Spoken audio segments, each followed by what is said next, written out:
Friends, welcome to Wealth Guru, and here I am back again with another exciting video on a stock which is SDFC Life, and I'll be talking about what the prospects look like for SDFC Life and what exactly you can do at this point of time, whether you should buy, and if yes, for how long you should stick to this. So also the fundamental and the technical analysis of the stock. All right. So if you're new to the channel, please subscribe to the channel so that you get notification every time I post such a video.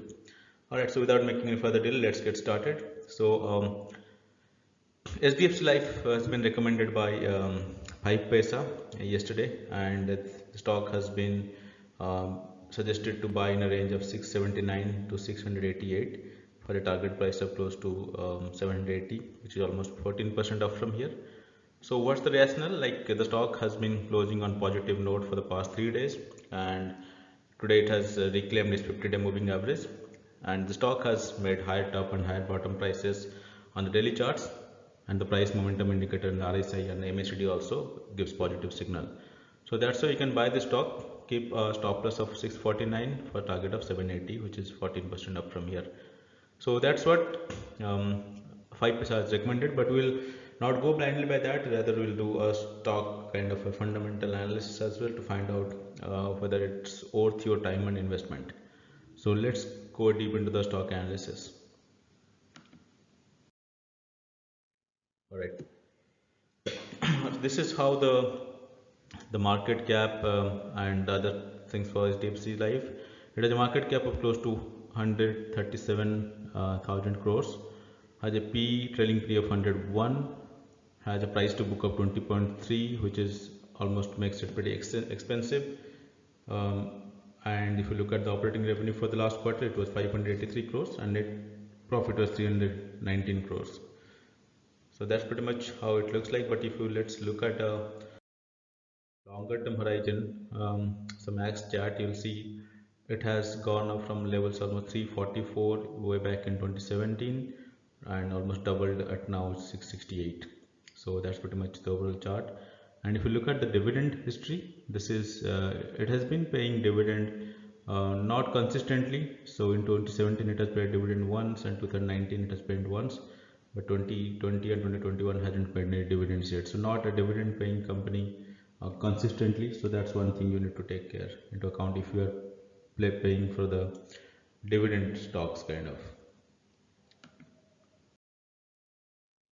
Alright, so this is how we're going to do a SWOT analysis on the stock to see what are the strengths, weaknesses, opportunities and threats look like.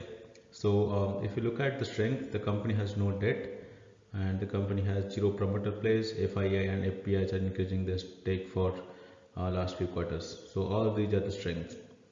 Now let's go into the weakness. If you look at the weakness, there are pretty much two weakness.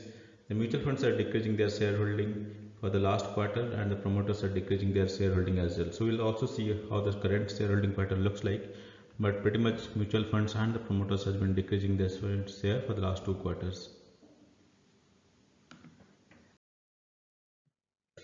Going into the opportunities, there is negative to positive growth in the sales and profit with strong price momentum. That's a positive, that's opportunity.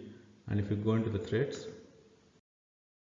the stock is a PE of more than 40, which is, as I said earlier, it's the PE is trading at 100, and there's increase in provision in the recent results. So those are the threats. So pretty much if you look at the strength, weakness, opportunities and threats, it's kind of 50-50. There's few strengths as well as few opportunities, and there are equal number of weaknesses and threats as well. So let's look at the shareholding pattern, how it looks like. So this is how the shareholding pattern looks like. Promoters hold almost 55% of the share, mutual funds almost around 5%, FIIs almost around 25%, public holds around 10 to 15%, and others. So that's pretty much the overall shareholding pattern. But if we look at the mutual fund holding, it has gone up a bit and now it has gone down. If you look at here, it's steadily decreasing. The FII is holding at the same time as increasing. If you see here, it has been consistently increasing for last few quarters. So pretty much I should say it's kind of, as we are more into the insurance space, like people are more buying the insurance products.